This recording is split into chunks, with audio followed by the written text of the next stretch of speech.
Drodzy Państwo, w tej rozmowie będzie momentami zabawnie, ale momentami będzie też bardzo poważnie. Porozmawiamy sobie o czerwonej pigułce, którą pewnie kojarzycie, jeśli jesteście fankami popkultury, bo przecież w Matrixie ta pigułka występuje. Harry Kunzru, witam Cię bardzo serdecznie. Very nice Dzień to dobry. Porozmawiamy sobie na różne tematy, ale żeby wejść tak delikatnie w tę rozmowę, to jakie są Twoje ulubione metody prokrastynacji, gdy piszesz książkę?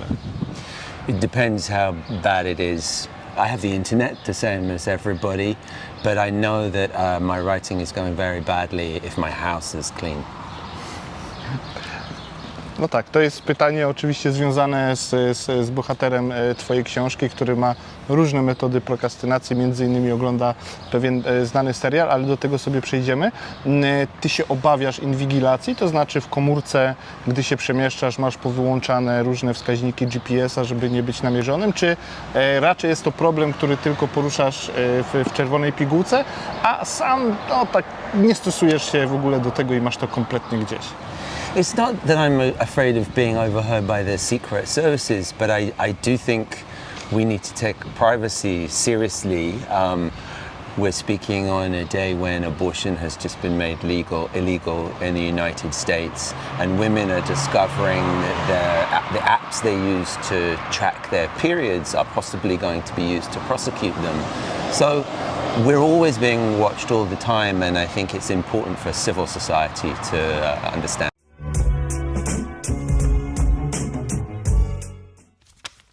W Polsce też mieliśmy w Sejmie bardzo ważne głosowanie na temat aborcji, więc jest to temat, który dotyczy całego świata, ale temat, który dotyczy również całego świata, to są teorie spiskowe. Żyjemy w czasach takich, w których o tych teoriach spiskowych moglibyśmy napisać niejeden doktorat, pandemia COVID-u, teraz uchodźcy, a my szczególnie tutaj w Polsce mamy taką swoją ulubioną teorię spiskową od 12 lat, to znaczy katastrofę samolotu prezydenckiego, gdzie część klasy politycznej wykorzystuje go właśnie do celów politycznych, że to jednak nie był zwykły wypadek, tylko był to zamach terrorystyczny po to, żeby zabić polskiego prezydenta. To będzie się jeszcze nasilało? Będą się nasilały te teorie spiskowe na świecie? I think we live in an age of conspiracy theories. This is completely true. And there's an interesting connection between plot in the sense of conspiracy theory and plot in the sense of writing a novel. A plot is a reduction of complexity. It makes something very hard to understand into something simple. And I think this is what people who believe in conspiracy theories hope. They hope to find a simple solution for the problems of their lives. To w takim razie jaka jest rola kultury, jaka jest rola książek? Czy to jest tak, że no właśnie Ty jako pisarz pokazujesz ludziom, myślcie samodzielnie, nie łapcie się łatwych rozwiązań, że zobaczycie w internecie jakiś filmik, który potwierdza teoretycznie teorię spiskową, tylko używajcie swoich mózgów, żeby znaleźć prawdę. One of the roles of a novelist, let's say, in particular, understanding the world through stories is something that we do very easily, and understanding complexity through stories. A novel can make complicated things understandable because a novelist has the freedom to be inside the mind of a character, to go out and look at the whole society. So this is one way I think my work can bring different kinds of understanding together. But of course you're right. I mean, people need to learn to read, and they need to learn to watch critically. They need to understand that the sources of their information are not always trustworthy, and that again is an important part of being alive today, I think. Dla mnie to jest też książka o życiu w strachu, o życiu pod prąd. Twój bohater poznaje w hotelu, w którym mieszka na stypendium, pewną sprzątaczkę, Monikę, która urodziła się po wschodniej stronie muru berlińskiego. No i ona właśnie symbolizuje według mnie taką osobę, która musiała w tych latach 80. żyć pod prąd, że musiała wykazać się bardzo dużą odwagą, żeby się wyróżnić i żyć tak jak chce.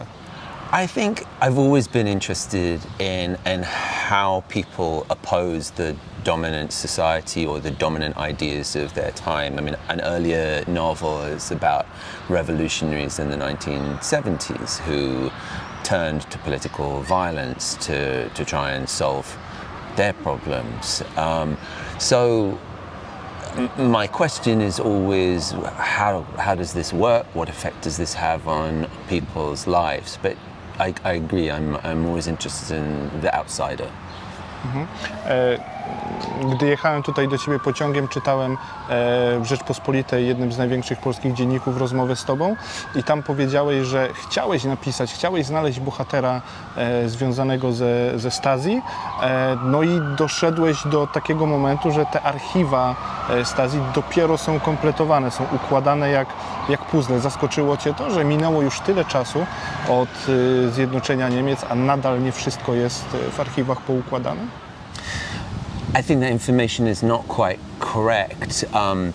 The Stasi archive is under control of a state agency, and much of the archive was deliberately destroyed by the Stasi when they left in 1989, so they tried to destroy the evidence. And I think what that refers to is that literally they were tearing up and shredding a lot of documents. So in one room I visited, there are just sacks of shreds of paper. So people are working like making a jigsaw puzzle to put these documents back together.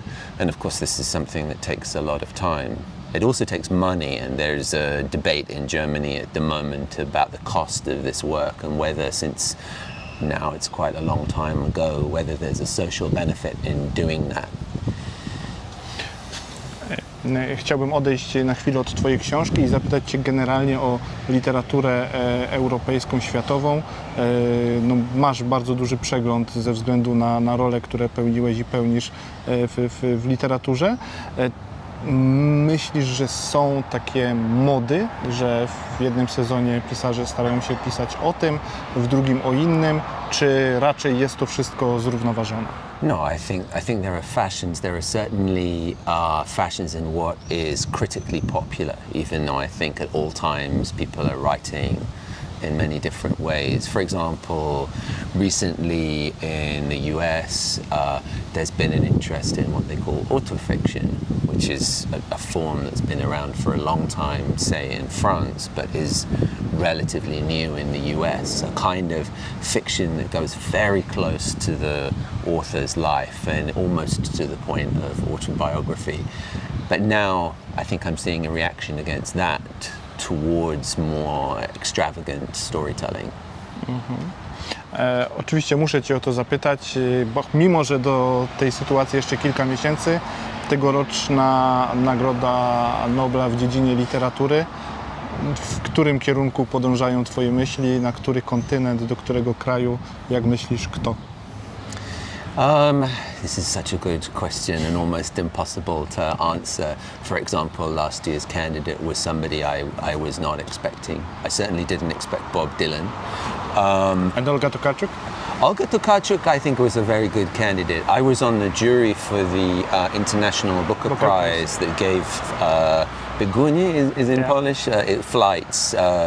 The prize. So I feel I did a small service to Polish literature by helping her towards her Nobel. But I mean, the kind of decision the Nobel jury might make would be to give it to a Ukrainian writer. But I was expecting them to give it to Adonis, the Syrian poet, at the height of the Syrian war, and that didn't happen. So I feel it's been a while since an Asian writer has won, but I don't know. Maybe they'll give it to Madonna. Murakami is always very high on the bookmakers' I don't understand that. I don't think Murakami is a Nobel level writer. Shocking point of view. maybe somebody from South America. Yes, I mean the last was Mario Vargas Llosa in 2010. Yes, so there are such a lot of good writing by younger Latin American writers. I find myself reading a lot at the moment. So I don't know. It's always a mystery.